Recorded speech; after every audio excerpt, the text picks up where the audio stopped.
better roll them dice. You never know if it could change your life. Take a chance, you're neither wrong or right. You never know if you don't roll them dice. You better roll them dice. You never know. Oh yeah, it's a crossover episode. I think Matt has to lead us off. Am I going to cross the streams on this? Or Yeah. put it on both? I don't know what I'm going to do. What is this? A crossover episode? Starring what's The other podcast is On Top of the That's World. right. I'm sorry, I was : a world history podcast. misremembering. I'm subscribed. I even listen sometimes, but Hell yeah. Yeah, you gave us our first 4-star rating, Rob. That was really nice That's of you. right. Thank you. Yeah. that was the first review I'd ever written, and I did not realize that you were only supposed to give 5 stars to anything. So sorry, guys. We knew it meant more. You put the thought into it to actually like leave a star off there. It was You gave us room to improve. for growth. Room for growth. All right. So Okay, do you want me to get us started then? yeah, go get started. Sure, Dave. All right. Welcome to On Top of the World, a world history podcast. I'm Dave Eaton. And I'm Matt Derwinski, and today we have a extremely special guest because he's more than a guest. Hi, I'm Rob. I am Matt's co-host on a different podcast, Dungeon Master of None, of which this is our cross episode, our crossing of the streams, our merging of the two worlds, our planar convergence, if you will. I mean, there's no point in doing a crossover episode. Savvy listeners will know that all podcasts are part of a shared cinematic Tommy Westphal-like universe. So That's right. It's all in the head of a young boy staring into a snow globe. That's exactly right. And if we want to give a different introduction, you're listening to Dungeon Master of None. I'm Dungeon Master Matt. I'm Dungeon Master Rob, and we have a very special guest. I'm Dave Eaton. So I can just switch these in. I love it. Keep them both in, man. Keep them both in. Because this is Might as crossover well. history for our podcast anyways. I don't believe we've ever done this before. So I got all sorts of voices in my head right now, and I am just going to roll with it. Like, Do you have the voices of Empire? The voices of lime and salt? Do you have the voices trade of the fallen? winds, And I hear and the fiat hierarchic currency? Yeah. qualm rippling through my brain. Yes. Tighten your encrastic pants because we are diving into Seth K. Dickinson's fantasy novel, The Traitor Baru Cormorant. Yeah, and I think this Yeah. is where some of those ideas of, having a crossover episode surrounding this kind of makes sense, right? Because on the one hand, we do have this fantasy novel, really well-received fantasy novel, and looking at Empire through this particular lens, one that I think connects very nicely to some of the ideas that you guys explore on Dungeon Master of None, but also very much of relevance to world historians, because this book really is, I think, and it makes no effort to hide that it is an effort to grapple with the contradictions of Empire, and particularly for people subjected to it, how they can respond, what types of avenues are available. So one of the things that becomes, when I first read this, that really stuck out to me was the realization was the question I suddenly had, that why had no one tried to grapple with this before? It seems, it seemed like such a rich field for both, especially for fantasy, but for this particular type of fantasy, and we've had, there's no shortage of empires in fantasy novels, right? But they all tend to be sort of abstracted Roman, overarching,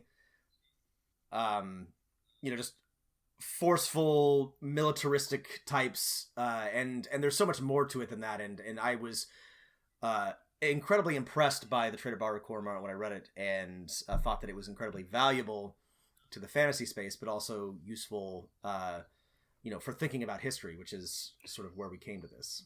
Yeah, I mean, that's the thing about the legacy of fantasy writing in the West, is that it buys in wholesale to Western ideas of empire, of gender, and of race, and very few fantasy novels attempt, even the ones that we may love and enjoy, attempt any sort of deconstruction or critical analysis of what those concepts, empire, sexuality, gender, race, actually mean for people living in their fake worlds. And this novel attempts that. Yeah, and I do think there is something with fantasy where there's an effort by the authors to kind of connect with who they assume their readers are going to be. And I think a lot of times they assume their readers are going to be young, nerdy white kids. And that when you start from that lens, it does kind of limit how much you can do with other characters or exploring some of these types of themes, which the Traitor Baru Cormorant definitely is able to grapple with. And as you say, when we're talking about gender here, there's so many. Is that where we should start? Is that? I think we need to give. I think our listeners know that this is a good thing. Yeah. Well, yeah. So let's give an overview. Just heads up, this is going to be spoiler heavy, and the reason why it's spoiler heavy is this is sort of our way of getting ready for the release of the sequel to this book, The Monster Baru Cormorant, which should be out the day this podcast is released, October 30th, 2018. So we're hoping that you either aren't worried about spoilers or are already familiar with this book, but we will, I mean, no promises. We'll try not to give everything away, but we're gonna cover most of it. But Matt, why don't you give us sort of a brief synopsis, and then we'll start drilling down on themes and ideas from there. Dave, put 60 standard Canadian seconds on the clock, and I will try and get through this quickly. You only gave me 47 yesterday. That's not fair. Well, that's in 60 seconds. Let's do this. That's your tax there. All right. 3, 2, 1, go. A young girl, Baru Cormorant, is from the Western Isles of Terranoke, where she lives with her mother and 2 fathers, a smithy, a shield bearer, and a huntress. Trading empire, the Imperial Republic of Falcrest, comes to her small village. She meets a mysterious merchant, the Caradine Farrier, who inducts her into the Imperial School. Meanwhile, the Empire uses its economic power to take over Baru Cormorant's homeland and cause one of her fathers to disappear.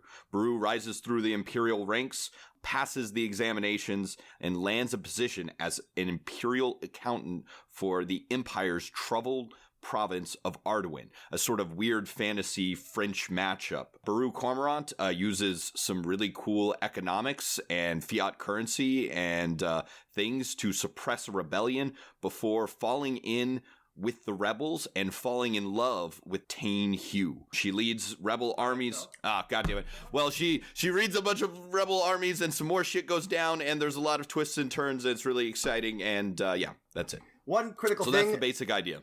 Matt, is that you should specify that it's Duchess Tane Hugh. Duchess Tane Hugh. It's a woman. This is critical to the book. Yes. But yeah, so that's a good overview. Dave, this in case you didn't get, this book is very gay. There's a lot of super gay, super gay.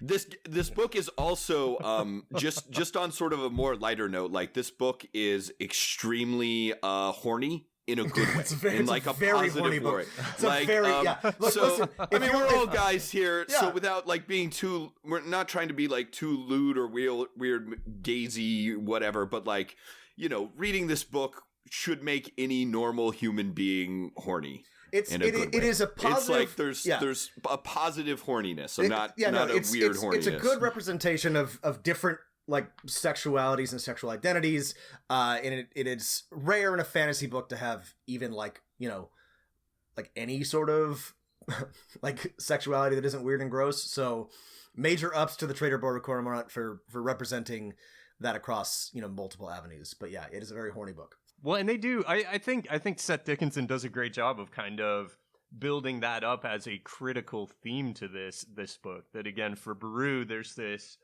revenge quest, and that's kind of common in the fantasy genre. But on the other hand, one of the real weaknesses she has is her queerness, and how she has to try and manage that tension that at any moment she could be revealed, and this would be, again, according to the laws of Falcrest, this is deviant behavior. This would be a real problem for her. And so you have that danger on every page that could come out, that her secret could be unraveled, and it really is fascinating. It adds a real tension to the narrative. To pretty much every paragraph. Well, and just for our listeners know, so Baru Cormorant, by joining the Empire, she sort of pledges to herself. She sort of alone in her homeland realizes the sort of vastness and overwhelming economic power of this new empire of Falcrest, the Empire of Masks, and realizes, either rightly or wrongly, that the only way to take it down is from the inside. Well, there's a lot of themes that we want to talk about. And Dave mentioned gender at the very beginning, and I think we should go there. So I want to just sort Let's of go there. I want to just preface this by talking about This whole podcast, this whole book reeks of gender. Anyways, the whole thing reeks of gender. Smacks of gender. Smacks of gender. Overturn the table. So here's the critical thing: is this is, again, we've talked about. Seth Dickinson makes no qualms about this, but the book is very explicit about this. It opens, the people of Terranoke have a unique sort of, let's call it some sort of amorous, triad relationship when it comes to raising children, two fathers and a mother or something like that. And so Baru has two fathers and a mother, and it's totally normal to her and all the other children of Terranoke. And then the masks arrive, or the masquerade, the Empire of Masks arrives, and they begin inculcating the children and imposing rules, and in order to continue to make economic gains and trade with the masquerade, the people of Terranoke are forced to sort of bend their society to match that of the Empire of Falcrest. And one consequence of this is that one of Baru's fathers is disappeared, and the other, it is heavily implied, is something like re-educated or something like that, forcibly. And this is when she makes the promise to herself that she's going to bring down the Empire, and that's when she fully commits to her mission of revenge. So this is within the first 50, 100 pages of the book. This is a critical this complication over gender and sexuality is at the very heart of the book. And so I know Dave wanted to talk about gender and sexuality in general, but this is, I think, starting from where you need to think about it with regards to this book. Yeah, no, and I mean, and you're right. I think to bring up the term, I think the Empire uses tribadis or something like that.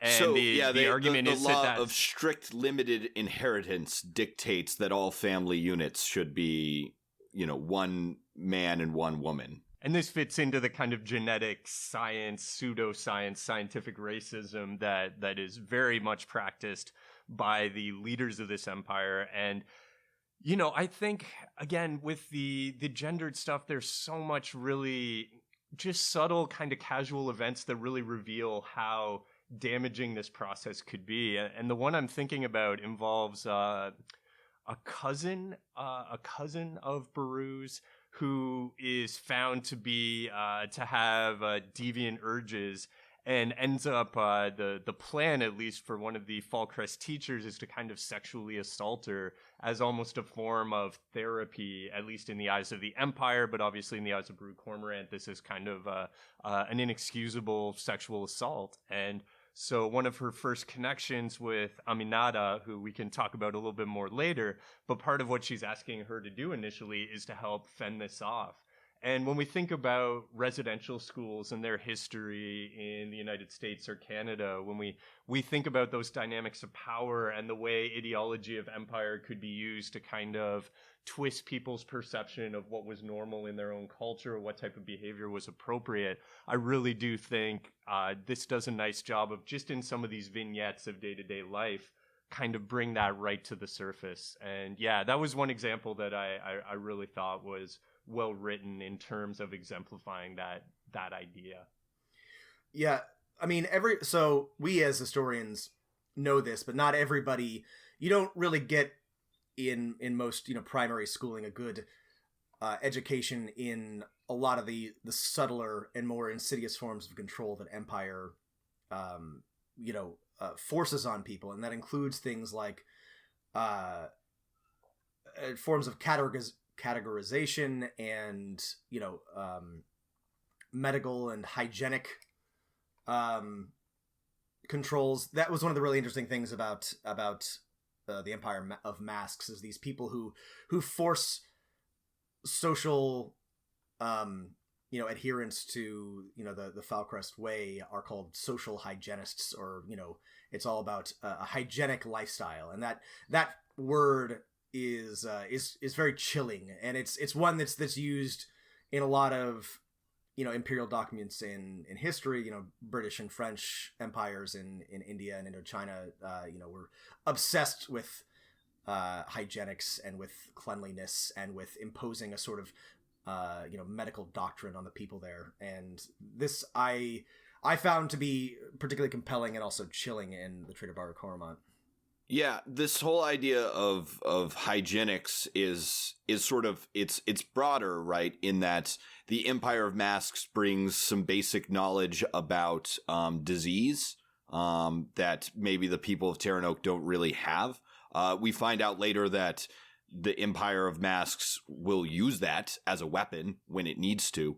But it also, it has inoculations against disease, ideas about, how you might get infected from eating tainted or drinking tainted water and stuff like that. But it's also mostly about ideas of gender and family and ways to control it. And these opening chapters, there are just so many moments like this of subtle control, like the Falcresti, the Empire of Masks ally with Baru's sort of native society, the Terranoki, on their annual kind of war games, but they transform that war, which traditionally was a sort of a more ritualized form of warfare, into an outright slaughter of their enemies, which completely upends the political balance on her home island, and allows the Empire of Masks to move in wholesale. So it's just all these little changes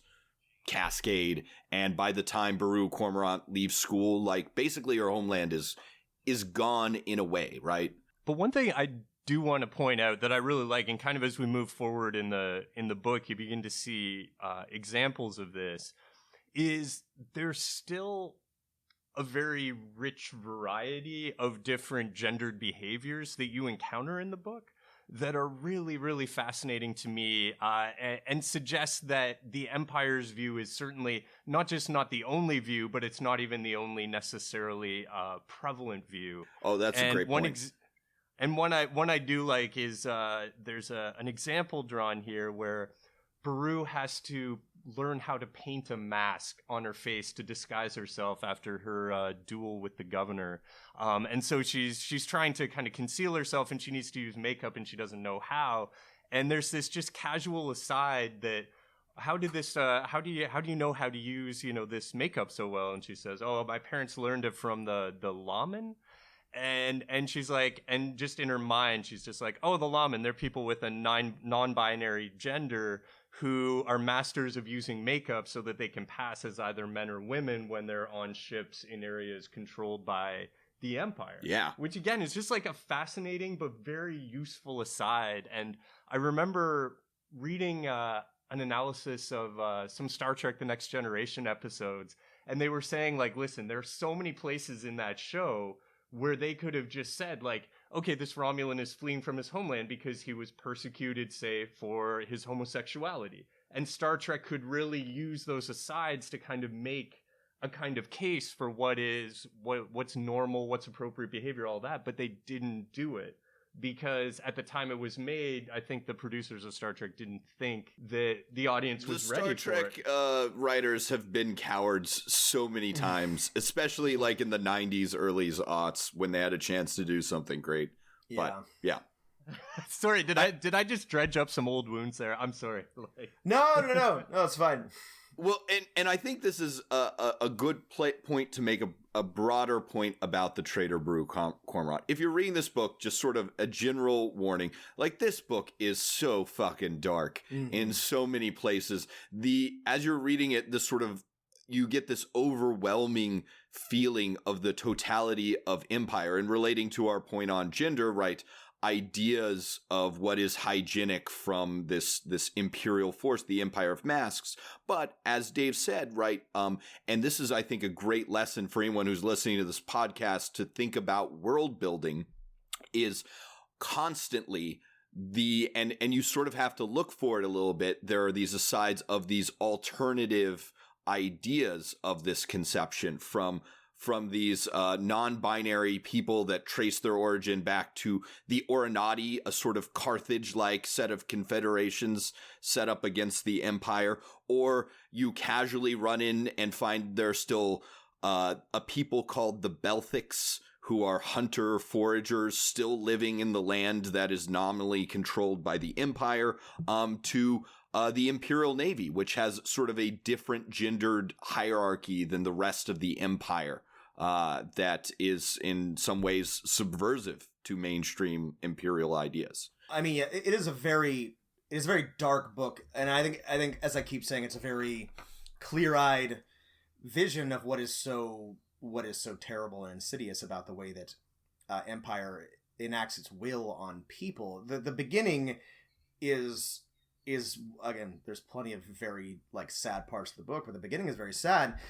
Because you very quickly see, the Empire of Masks arrives to trade, and then just by virtue of wanting that trade, wanting that value, making small adjustments, making treaties, allowing the Empire of Masks to build an embassy on Terranoke, you can just watch the ways that an empire can, enact its will on people without needing guns or cannons or anything like that. We traditionally have an idea of empire as, being conquest oriented, but the most, and listen, I'm not going to be a historian here. The most disgusting thing about empire, the most, cruel and, oppressive parts of it are, the bureaucracy, are the ways that social controls are enforced on the people who want to interact with an empire, the way that it tries to make everything the same, the way that it tries to categorize and put people into, functional boxes. And you see that very clearly in the beginning of the Traitor Baru Cormorant. And that's particularly, as I keep saying, chilling and difficult to read about. And I think that's, one of the inciting moments of the book, one of the things that drives Baru to, her ultimate end. I think that's a good spot to take a quick break and talk more broadly about the idea of empire in the Traitor Baru Cormorant.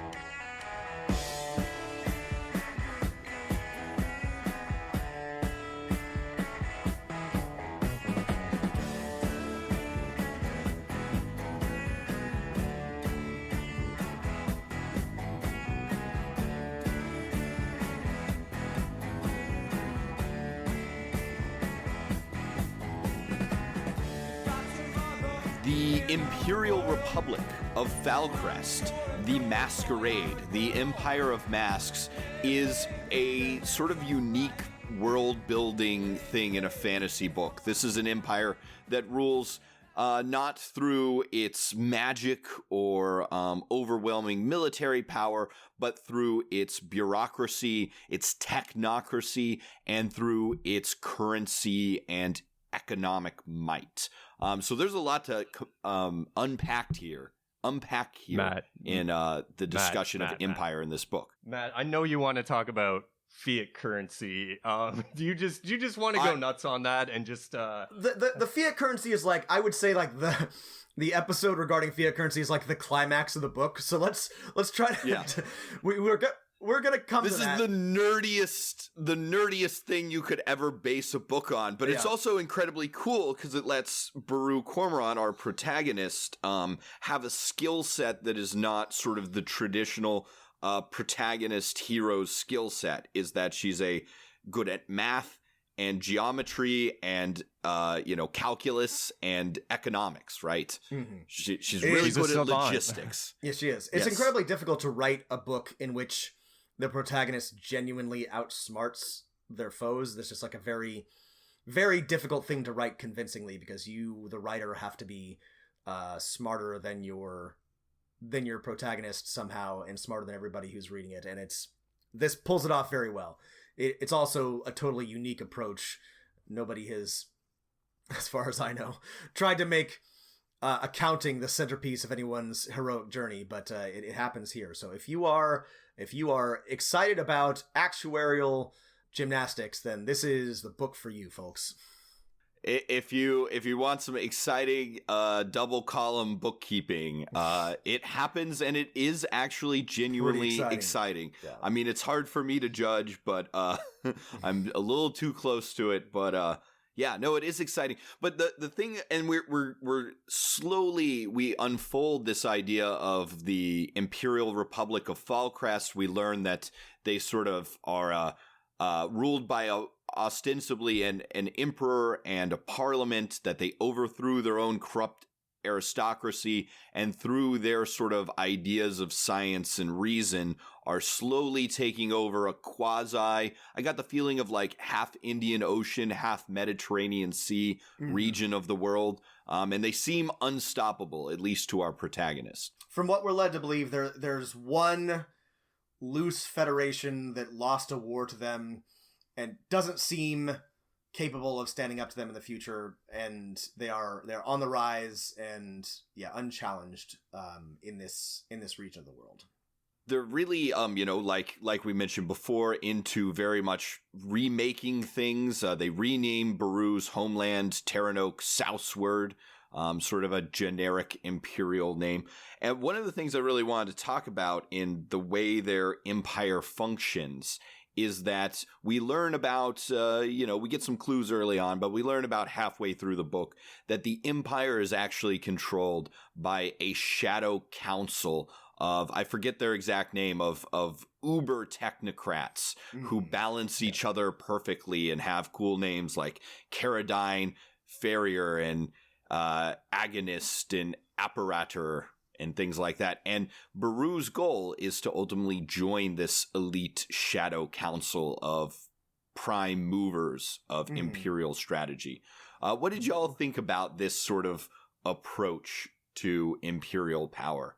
Am I allowed to put on my historian hat briefly here? Because I think what's going on, and I mean, this won't be a surprise to either of you, but I do think this is very heavily based on the British imperial experience, and I really believe that there are echoes of what went on in the British Empire with the type of rule you see here. And certainly there were people in the British Empire who thought they were part of this type of shadow committee. And I'm thinking of people like Milner, of Cecil Rhodes, of the sort of the very, very wealthy, the very well-connected, who had really strong views on Anglo-Saxons and how Anglo-Saxons were kind of destined to reunite and rule the world for this benevolent purpose that they never really quite articulate. And I really do think that when...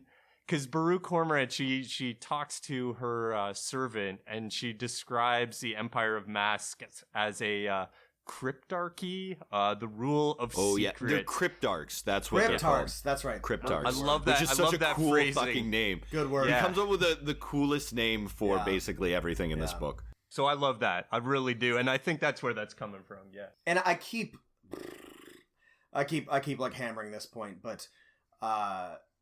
It's the thing that makes empires powerful, and Dickerson recognizes this is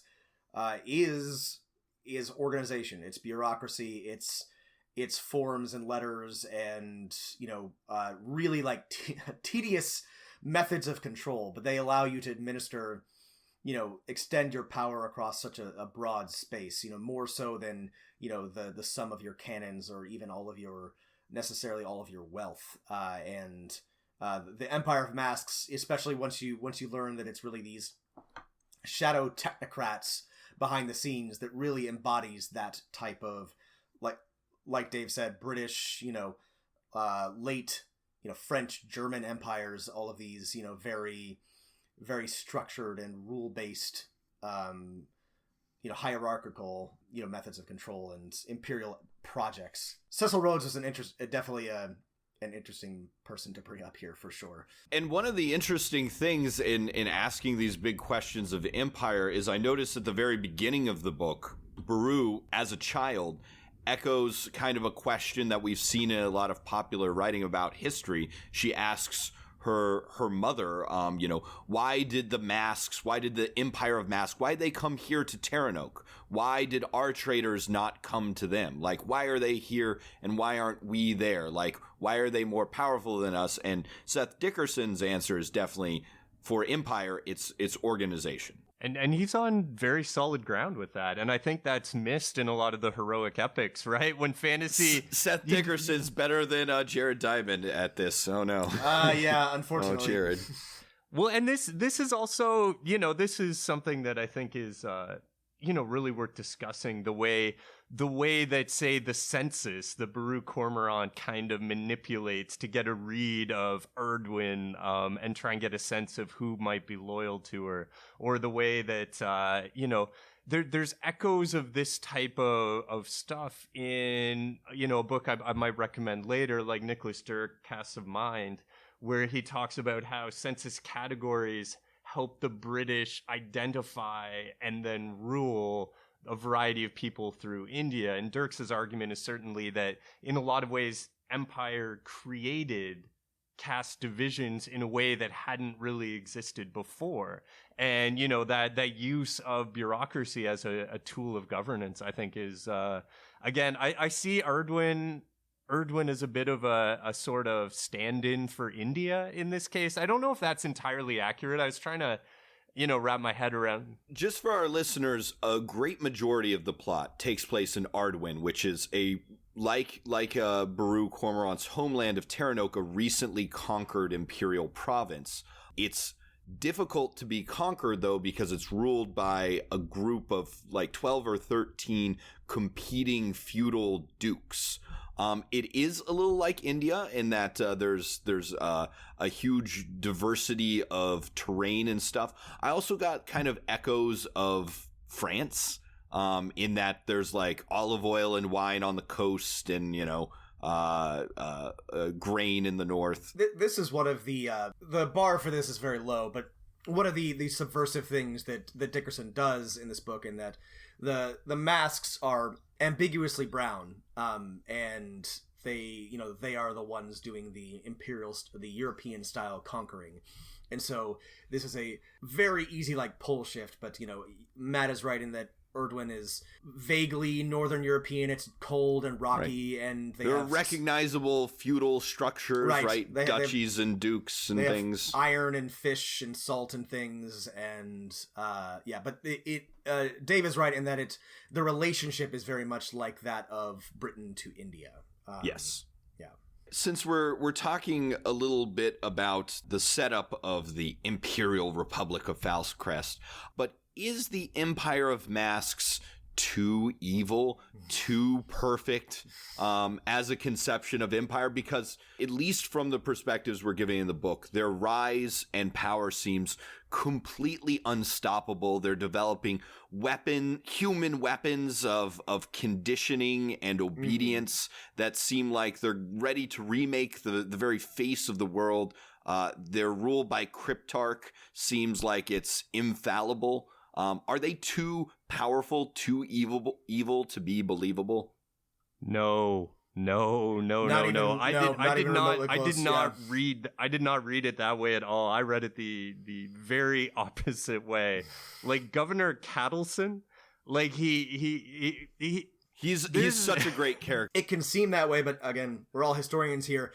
Anything you put in a fiction book will probably not come close to anything as sinister as what has actually happened in a real life historical empire. It is difficult to overstate again, just given the scope, but even in isolated incidents, how truly oppressive and cruel some, 18th and 19th century empires were. So the Empire of Masks, and I gotta say, you know, if you lived in if you're in India in 1880 or you know Nigeria turn of the century, right? Then it does seem impossible, right?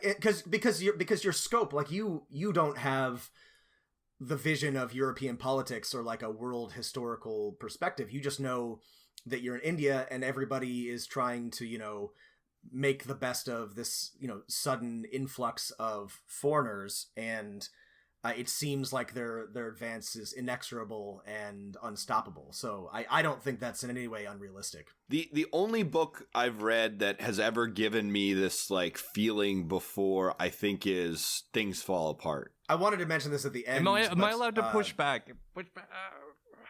No, go ahead, Dave. Sorry. No, I mean, okay. So the one thing, again, Cattleson, guys like that, again, do not the Empire does not seem omnipotent to me in this sense. But the other thing that I really like, and I was just reading it before this.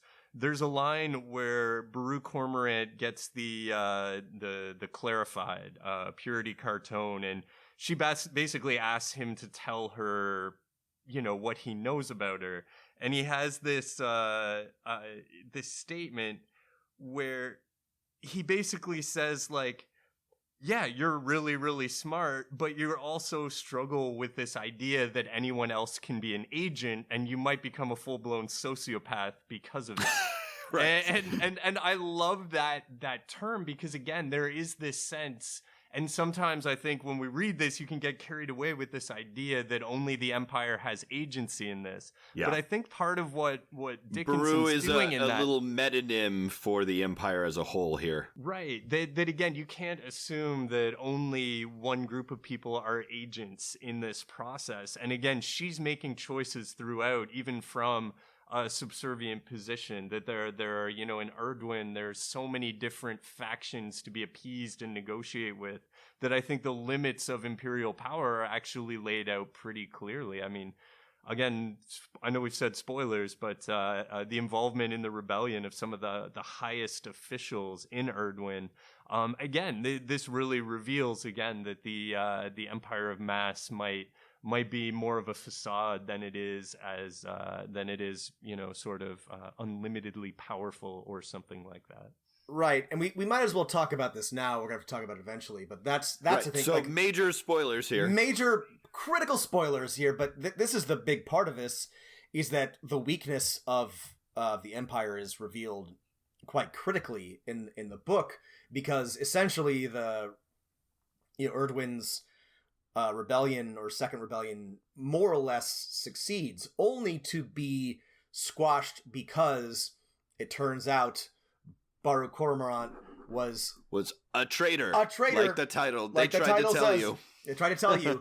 But I think this is like very brilliant, because it shows both the power of the Empire, right, which is its people, which is its control over its own bureaucrats and technocrats, but also the fact that it is weak, and somebody like Baru Cormorant has the opportunity to take advantage of that. It's crazy that we've talked so much about the world building. The plot of the last quarter of the book is just some of the most gripping writing and characterization of Baru faced with this decision.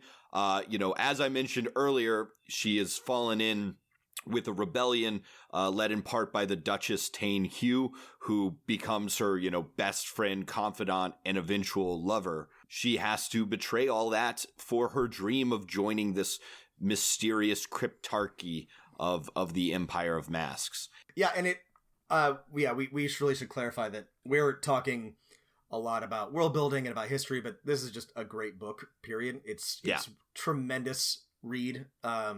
So even if you're not interested in all those things, absolutely read it. But it also is just like a tour de force of intelligent world building and like really well thought out characterization and relationship to that world. Yeah, it's very, very similar to Robert Jordan. Robert Jordan, also careful consideration of empire, pulling of ideas from history without reproducing, oh, well, this is fantasy China. This is fantasy the Middle East. There's none of that in Robert Jordan. Oh, definitely not. Well, yeah, and speaking of the characterization, who are some of y'all's favorite characters who are not Baru Cormorant, and why are they great? Ooh. Oh, that's a good question. You know what? I got a couple. I do. I kind of enjoy Governor Cattleson a little bit. Oh, love that boy. He's just so sincere. And he has some pretty solid, like, mansplaining and race-splaining to Baru that I'm just like, oh, yeah, I recognize that guy.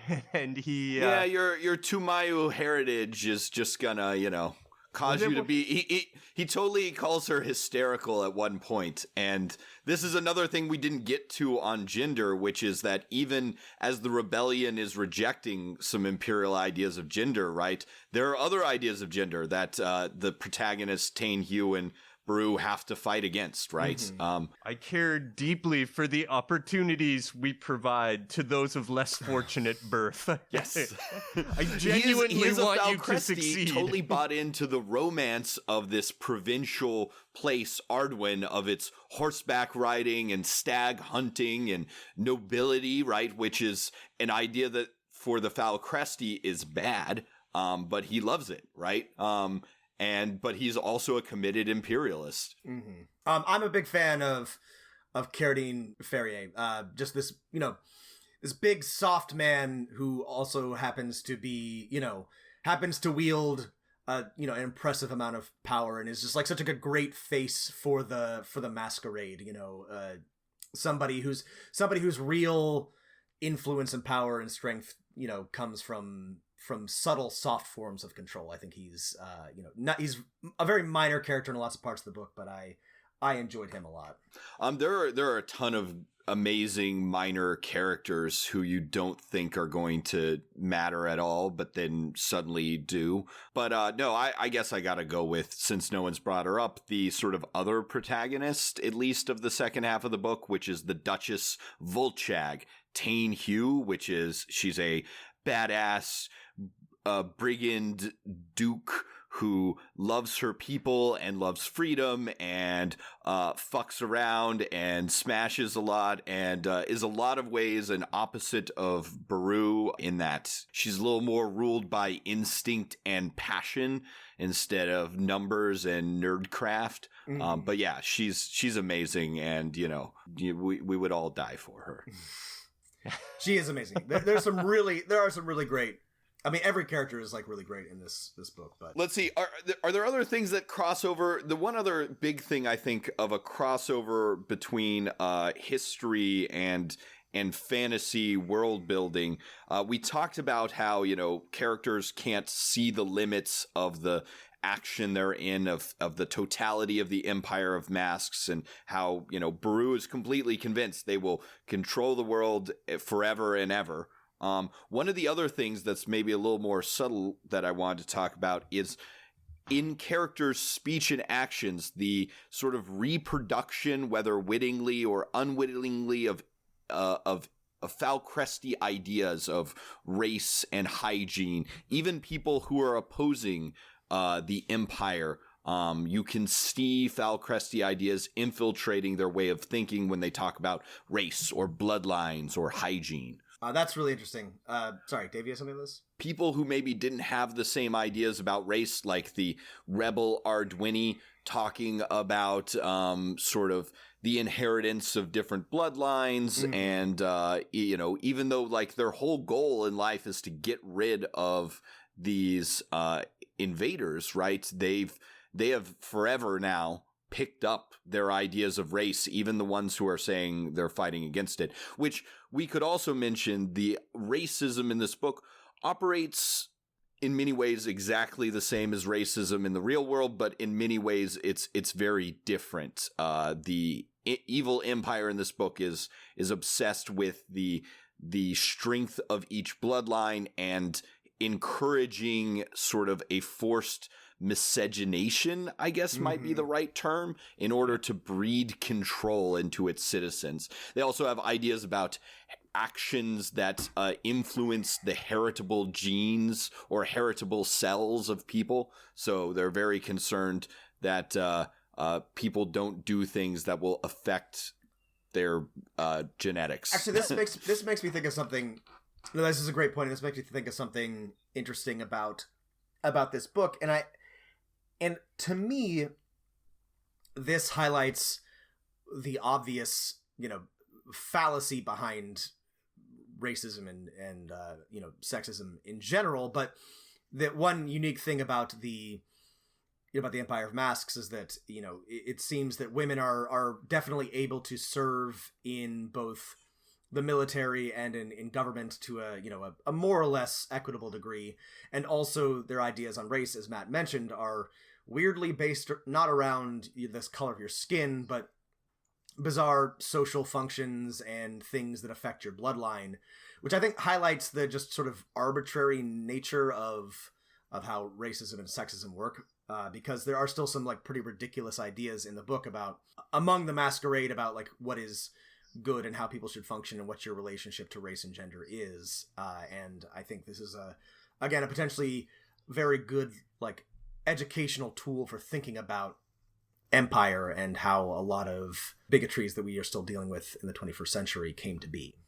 Right, and it's a great opportunity for readers can, easily unpack the ways that empire and conceptions of what is science and scientific are constructed, because you see these imperial people being like, oh, you've got to dig a latrine ditch or you're going to all get dysentery. And you're like, oh, hey, that's science. That's true. And that is how that kind of works.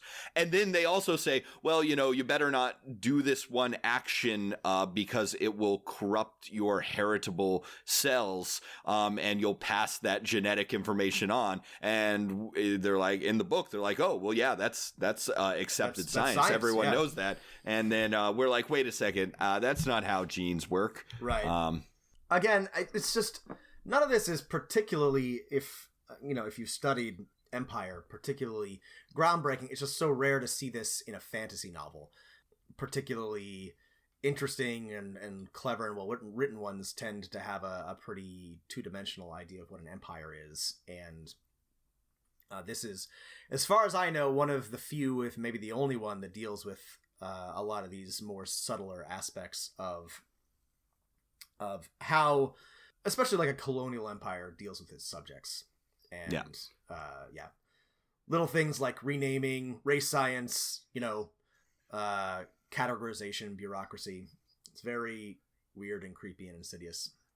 Yeah, there's so many different aspects of real empire that are kind of brought up in this book that, again, they draw on real world antecedents, but they absolutely kind of, again, I think because they're presented in a fantasy way, they might not necessarily get students' ire up quite the same way if you were presenting these critiques directly of a British Empire.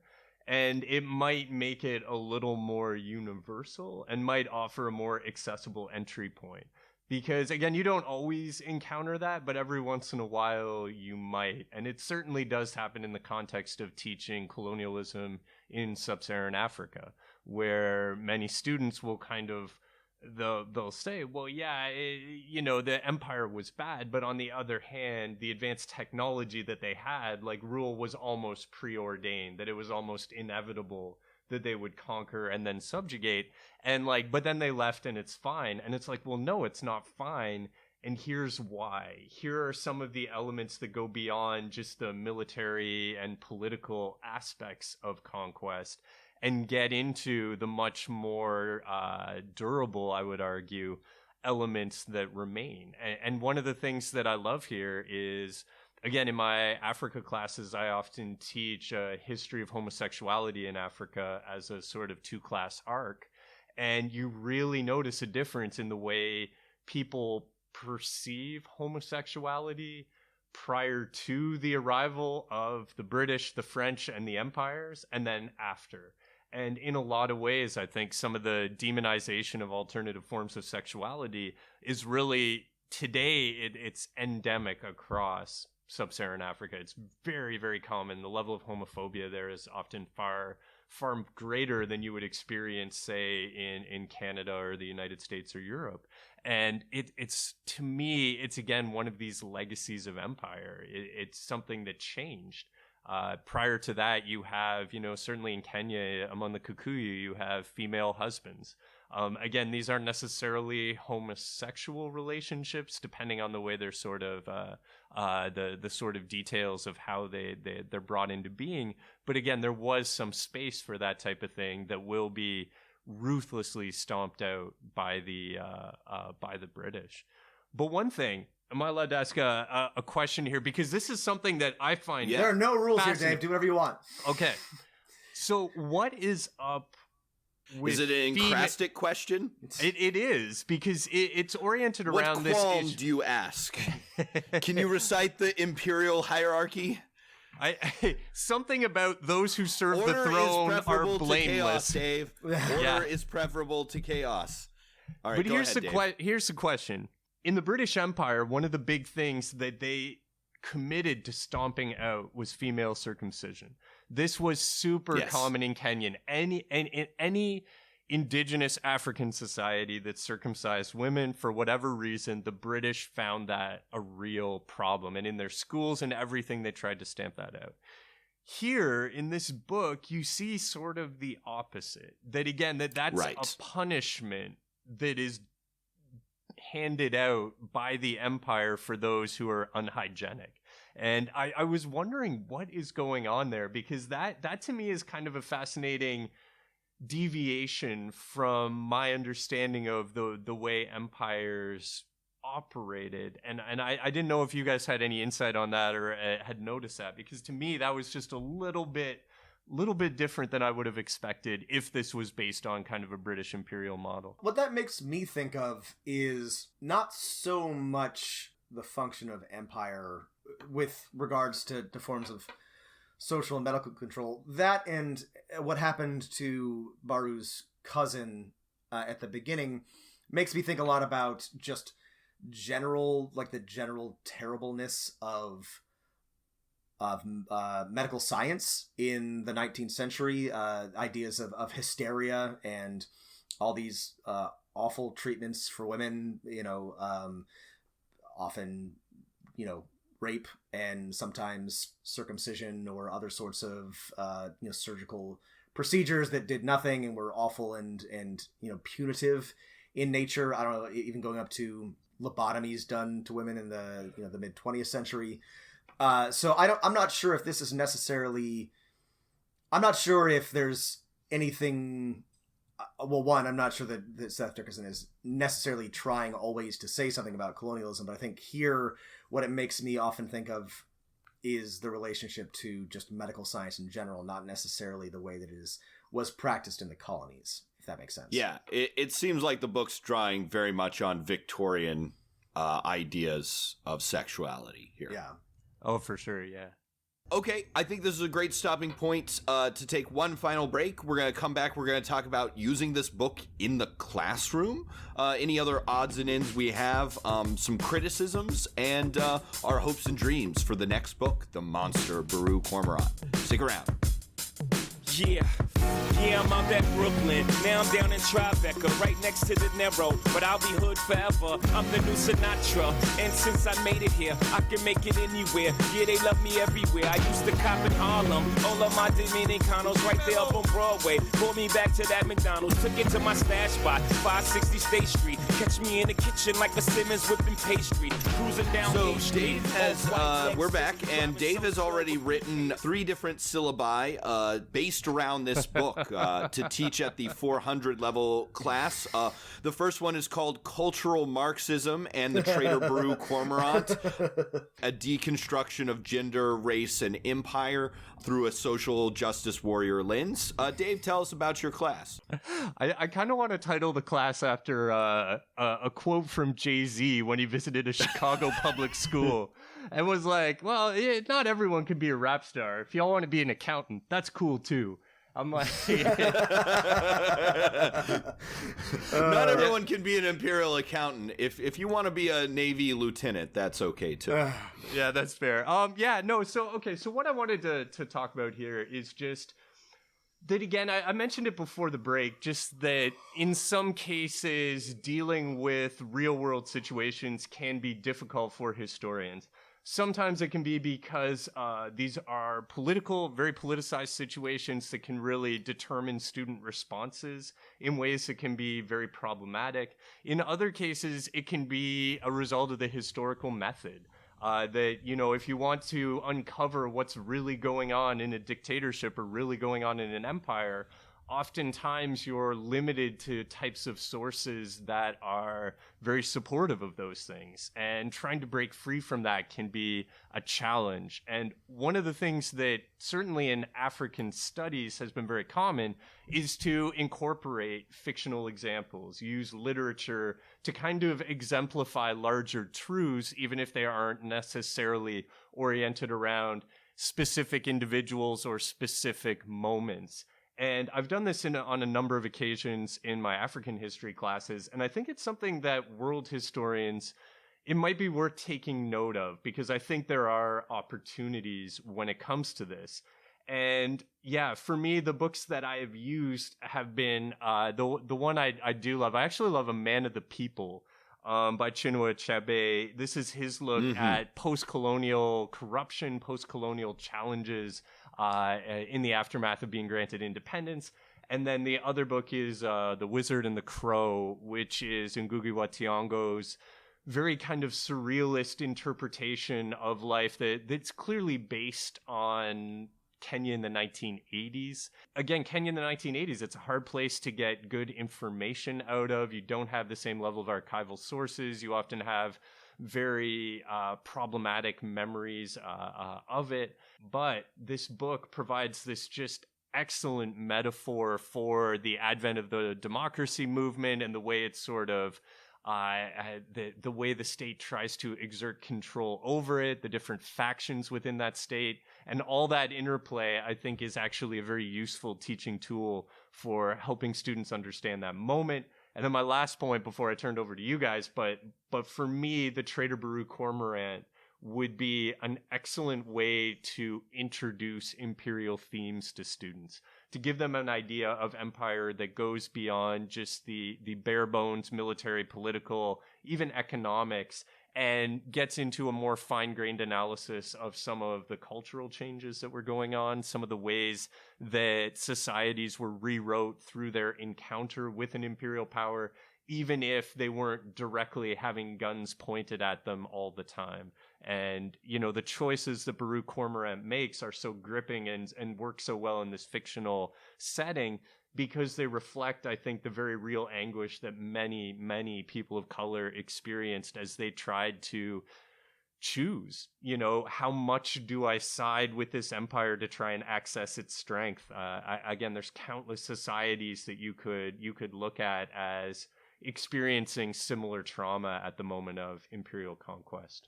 I think, Dave, that's a great point. This book, I think, is most excellent for teaching students the sort of structural forces that limit and shape the agency of historical people that we want to look at. And if that's a thing that your particular class wants to teach, this book is super useful for that. And as Dave mentioned, right, what kind of, after this imperial encounter, what sort of victory can there be, right? Saying that Baru saves her homeland and the Falcresti are driven into the sea and Terranok is free. It's a different place, right? And it is irrevocably changed. I agree with Dave, and I think that's a great way to approach it. We've talked about a bunch of things already that have, one-to-one real life analogs that you can use Traitor Baru Cormorant as an approach to, especially if your students are having trouble grappling with, you know, the reality of it. This is a great way to subtly introduce them to certain things. You know, there's like a lot, I think, to be drawn from this book when you're thinking about the impacts of empire.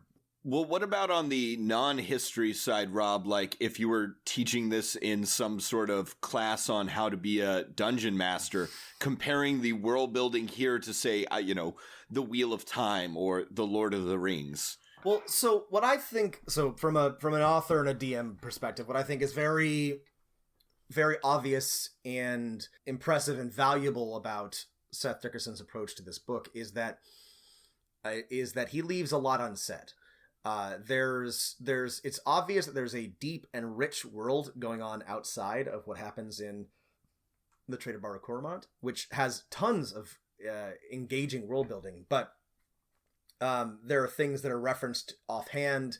There are nations and regions of the world that are the Stacchiecci mansions with their That's right. terraced farming and Right. plate mail. Right. I just No. wanted to know more about them. I know. love terrace farming and I this love is plate terrific. mail. So You get the sense that Seth Dickinson knows what's going on here, and he doesn't tell you. yeah, This is fuck you, Seth Dickinson. Tell me all the things in your. Draw me a again- goddamn. All right, yeah. which is again, just like Robert Jordan, just leaving things. Exactly. leaving I was things just gonna unsaid. say, I really wanted that chapter on a bat. I don't understand what the Ogier are. Ogier, like, are they an alien? Are they what? Where are they from? I just wanted an answer. I never got one. Anyway, so this is a good lesson for everybody, and I think like 99% of fantasy authors get this wrong, but you want to tell like just the right amount. You want to know, you, the author, need to know a lot about your world. You do not need to tell your readers everything about it. And this works for DMing as well. This is great for dropping tantalizing hints and getting people interested in, going on quests and doing adventures and biting on hooks. A big problem is big exposition dumps, which there are, as far as I know, none of in the Traitor Baru Cormorant. The world is revealed through organic conversation and little like bits here and there. And yeah, it's a real masterclass in building a world without bludgeoning your readers over the head with it. It's a great book for this. Any other thoughts on teaching, whether it's teaching your friends how to play a role-playing game or teaching students with this book? Try it. I mean, I do feel like, and I totally agree. Again, the brevity of this book for the richness of the world that it creates really is pretty astounding. And again, I think for world history teachers in particular, one of the challenges is a lot of curricula are very much focused on the exact kind of info dump that Robert was kind of mentioning there, where they just want content. They just want a lot of that. And sometimes that content, it can be very hard to make that compelling. And I think, again, there are moments, though, where you can do things like this. And I think Empire in particular is a great place to do it, because it's so easy to get carried away with this place got conquered, then this place got conquered, then this place got conquered. And then they traded in these goods, and then people fought back and gained independence. And that narrative is just so easy and so tantalizing and just so bereft of any meaning and any real understanding of the impact of those moments. And, I don't want to plug my hopefully forthcoming book. The manuscript has been submitted, but the big thing with that book, when I look at Empire, is I try and look at it through shadow puppets. And the way puppet plays are kind of redefined under Dutch colonial rule in Indonesia, and how we can see elements of the power of that colonial moment in their enduring impact on what good shadow puppetry is defined as today, what traditions are defined as today. Again, a lot of the sort of the key moments in the past of many former colonial nations. A lot of that was shaped by that encounter, and the Traitor Baru Cormorant just makes it 100% clear why that is. Hell yeah. Absolutely. Final, before we move on to maybe some of the things that we weren't too keen on in the book, any other odds and ends, favorite things that don't lead to a longer discussion but are just super cool or super interesting from this book? Oh, one thing we didn't mention at all, sorry, is that I'm sorry, I should have mentioned this like a long time ago. Well, you should have. This might be a longer discussion, but one cool thing about this book is, interesting thing, I guess, is that it is a fantasy novel, but has no or almost no like magic or fantastical elements. There are some subtle things here and there, but there's definitely no. There's certainly, as far as you can tell, aren't any wizards, casting fireballs or anything like that, or centaurs galloping across the plains. There are distinct fantastical elements, but it is much more subtler even by far than Game of Thrones, which, tries to keep the fantasy stuff in the down low, at least for the first couple books, which is really interesting, I think. As we have mentioned, that there are hints of more magical persons and or places, but the Traitor Baru Cormorant does not deal very much with anything that we would consider traditionally fantastical. Yeah.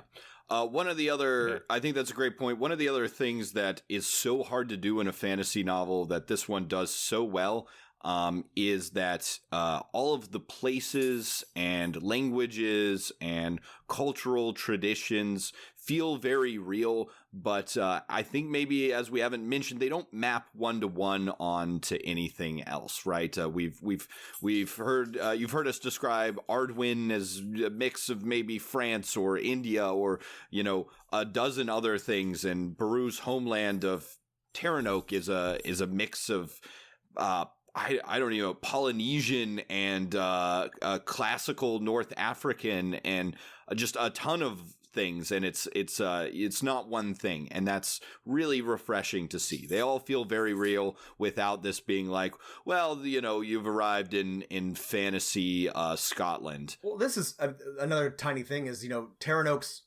main export or most valuable export is telescope lenses, which is delightful. And macadamia nuts, which is just delightful, and also very there are absolutely places in the world that were conquered because they had one little widget that was insanely popular in Britain or France or whatever, and it's little touches like that are just super great. If there's no other odds and ends, what didn't do it for us in this book? What was not so great? Criticisms. Was the book too good? I have to say this is one of my probably top 3 for the past decade or so. The ending was rough. The ending was rough, and I think well earned, but I also feel like it sort of came out of nowhere. I do have an issue with that, but I kind of want to see what the next book is like before I fully articulate that criticism, because the traitor Baru Cormorant, right? The person you meet when she's on Terranoke, and the person who betrays the Ardenwein, at the very end, basically disappears for 80% of the book, right? She's fully committed to wearing this mask, which is the whole point, right? But also, right. It's her internal. It's from her point of view, right? Or it's her internal monologue, and so for that to just entirely vanish for so much of the book, again, I think feels earned and it's well written, but it is a little jarring. It's also sort of it brings up, and this is a difficult question to answer, right? We all know of the sort of trope in fiction of the sort of tragic queer hero or heroine that is always, gotta sacrifice that. And it brings us to the question at the story of is Baru sort of just falling into that line of that part of the story, or is she subverting it or overcoming it? And it's difficult to say, right? And that's just how it sucks being in a society that has these ideas of what it means to be a queer hero or heroine in a story. Is we have to ask that. There is the trope of bury your gays, and Traitor Baru Cormorant buries a lot of gays, and it remain again. I mean, the main character is queer, so it's sort of remains to be seen if what the rest of the series looks like. But that is potentially, I guess, problematic, and it's my only criticism of this book is a little structural, and I think it's my understanding is it started as a novella that is the last quarter of the book. It was a short story published in Beneath Ceaseless Skies, which is a science fiction fantasy magazine, and I think it was expanded. Yeah, but yeah, this was definitely done in stages, if that, and there are parts where that becomes clear. The last quarter, I have to say, is near perfect. The world building woven throughout is near perfect. The first quarter of her life at Terranoke is near perfect. The middle section, right, of trying to expand this shorter story into something longer, it can drag a little at times, right? While the world building is all super interesting, there's not a lot happening, and it feels very different to the incredibly dynamic bookends of the beginning and end. Yeah, I would agree with you guys on all of this. This is one of the top books I've had. I mean, sometimes it feels a little bit too on the nose, maybe, when it comes to, you know, the imperial elements to it. But because I'm coming at it from a historian's perspective, I'm sort of, you know, again, I'm kind of inclined to agree with that. I'm like, okay, I love being able to recognize things that sort of appear here. And yeah, I don't know.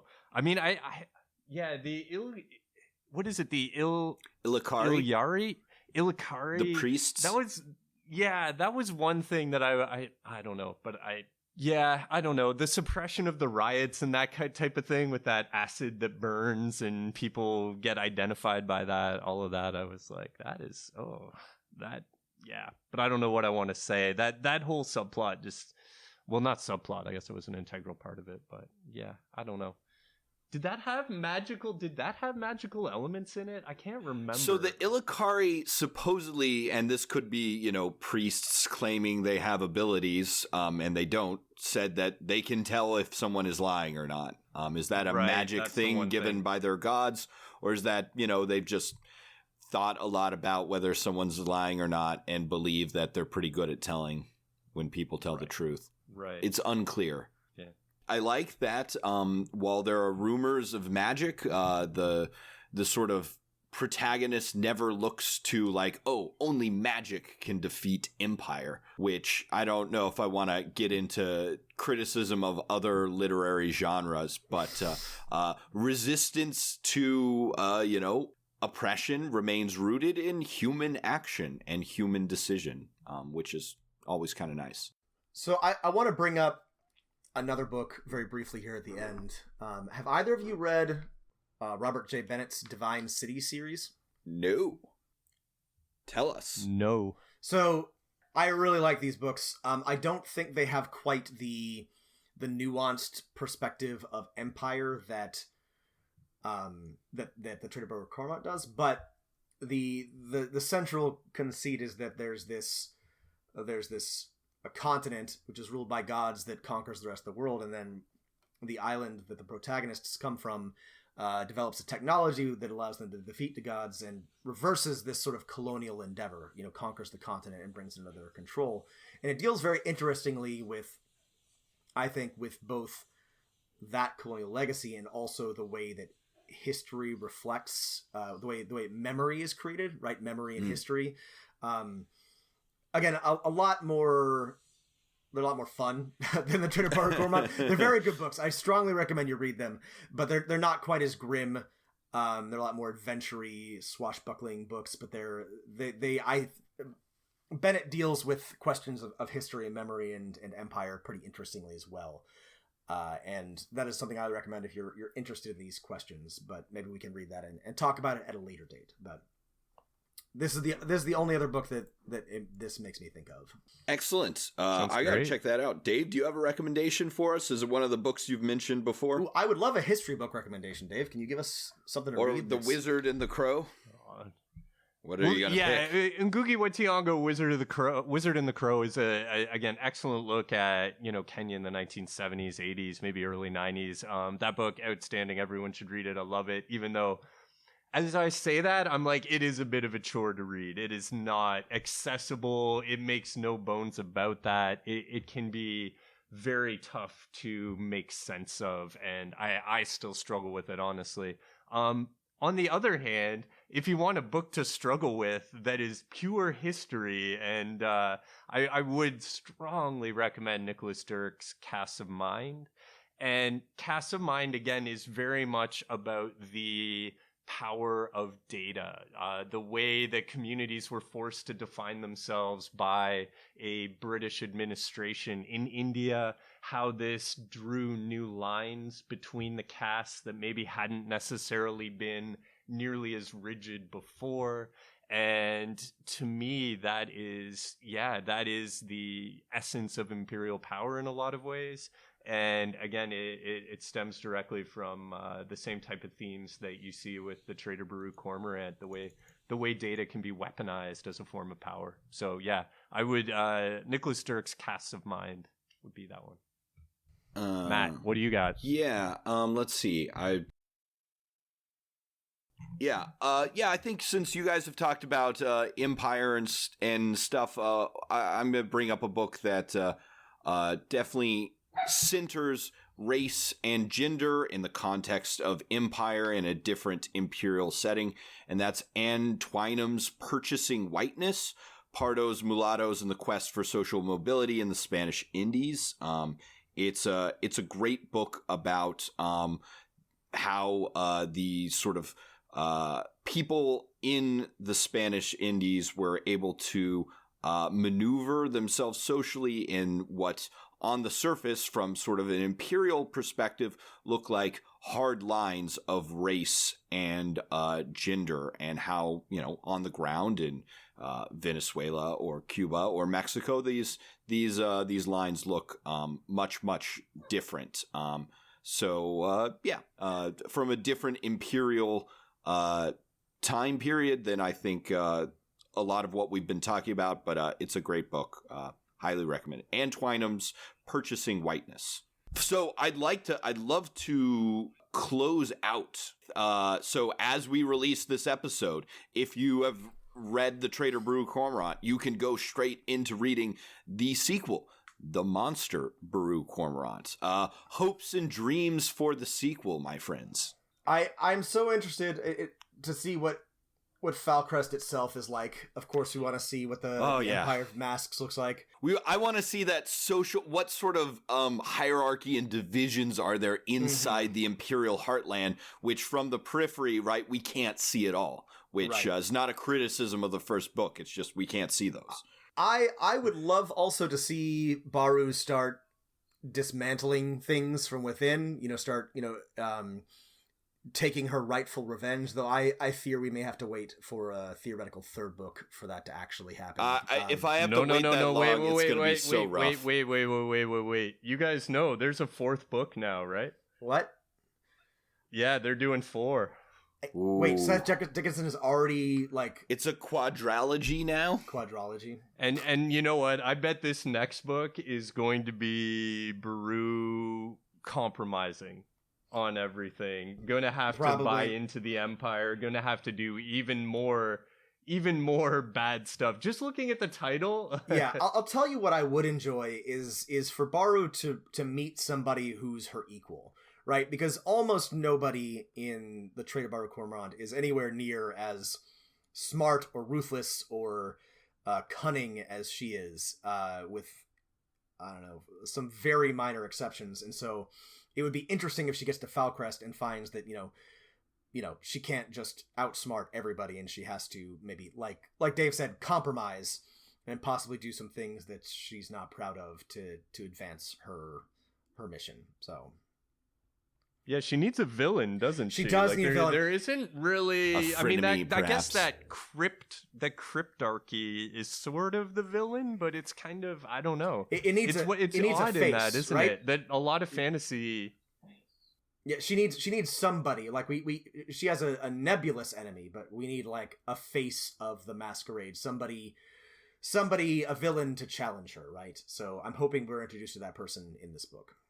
My big hope is to see on the sort of the same lines a villain or a rival to the Falcresti Empire, right? If there's anything, I don't believe, Seth Dickinson knows, I think, enough about history to know that never in human history has there ever been a single empire without creating imperial rivals. And I'd love to see more of the resurgent Stacchiacci Empire of Mountains, or a united Matt, Ornati. Are you suggesting that there is any rival to our glorious and undefeated American empire at this moment in time?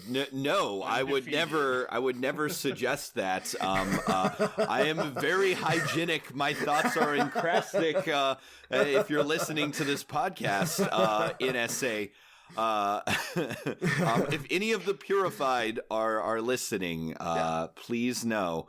I love, there's just this crazy thing of human conditioning sort of replacing the algorithm of state that has emerged in our time.